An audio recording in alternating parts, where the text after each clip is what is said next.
Alright, so for the next lesson we're going to be taking a look at the Mixolydian scale. Just like we looked at options for Lydian, we're now going to move on in the modes and we're going to take a look at G Mixolydian and find out what options we have available here. Try to keep it simple, but we'll also look at maybe adding another option to the arsenal that we can use over dominant chords, minor chords, major chords, etc. So, alright, so G7. So obviously with that chord, that harmony, we can play the Mixolydian scale. So we can do the whole mode.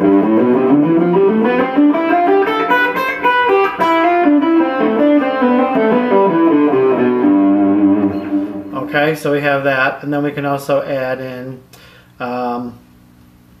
we can add into that as well.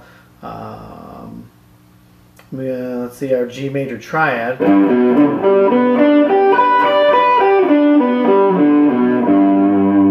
Just to make sure that we're looking at all the options. Again, modes, our scale, triads, and we have different alternate scales to use on top of that. So of course we have this form of triad. We have this form of triad.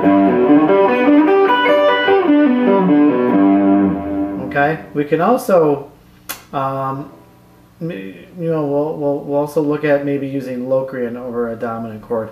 That's a great option to have in your back pocket, because playing against a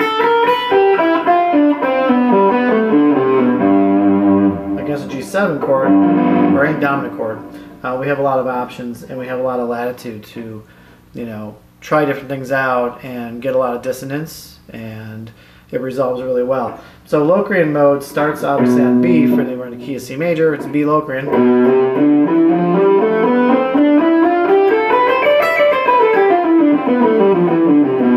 Now, with that scale, the notes that we have what? We have B, C, D, E, F, G, A. So we're getting, we're getting the chord tones there.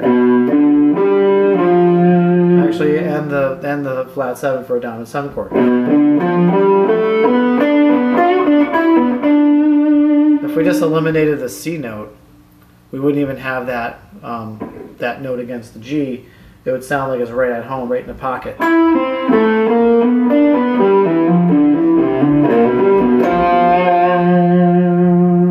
So that's one thing that we can also do as well. So, and then as far as pentatonic scales against a G7 chord, you can use D minor pentatonic, because we're playing off the 5.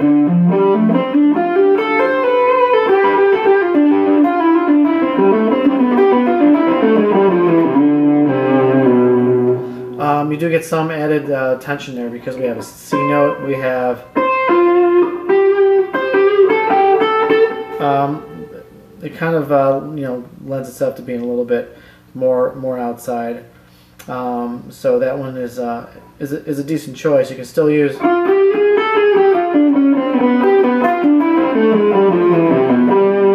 can get some of that flat 9 action when you add a blue note into that.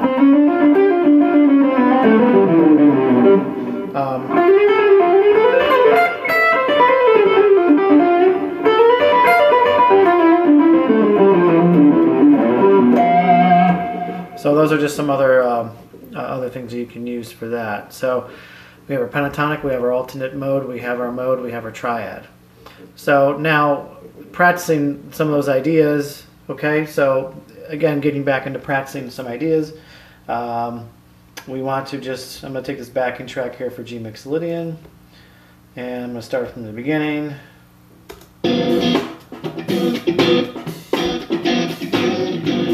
Okay, so again we can go through our mode.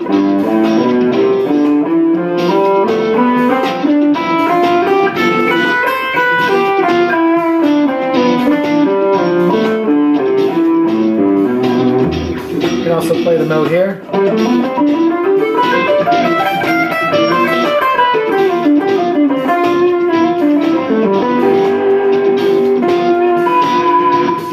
So that's one thing I like to do too, is I used to practice 5-string modes. Really, it's just eliminating your E string and playing the mode from the 5th string and then the kind of things kind of change, but you can relate it to where you're at. Logistically speaking, you have your D-Dorian mode.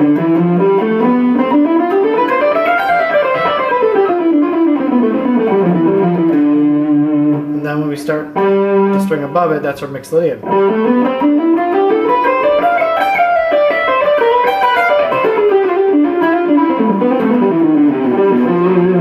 Okay, so moving on, now we can play our Locrian against that.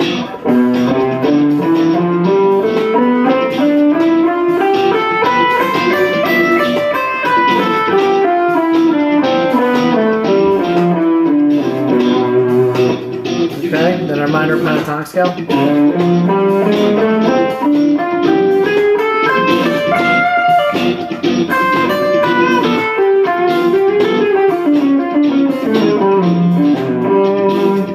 Alright, our Triad.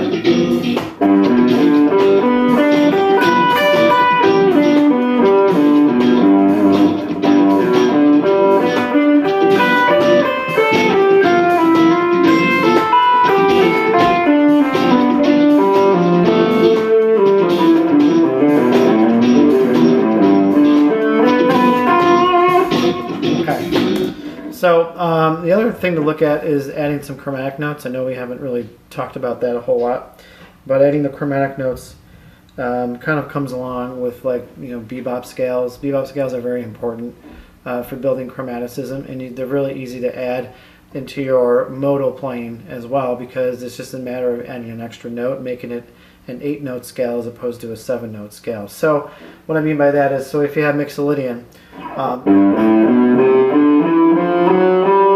that's your Mixolydian bebop scale. It's just adding that major 7, that F sharp, to that particular mode. Now you could add chromaticism in a couple other spots. Like I usually like to add it where the 3rd is of that scale, and also between the 4th and the 5th.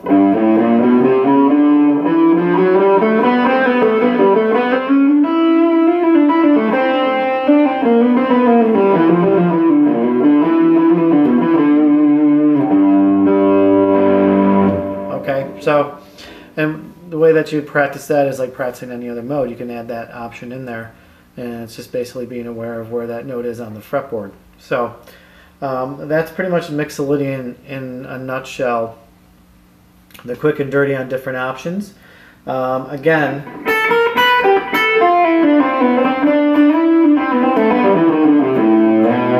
now I look at those triads, and I look at the triads as being like my landmarks to go to. Your G, your B, your D, or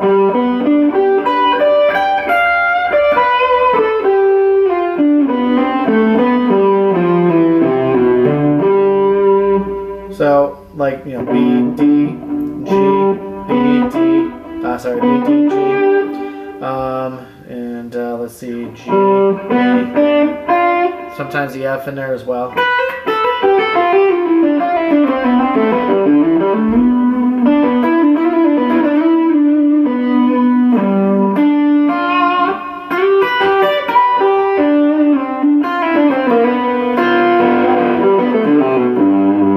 So that's kind of what I look at doing. So starting and stopping phrases on chord tones. Very important thing to do. So anyway, keep working on that, keep practicing, and as always, stay true, stay on fire.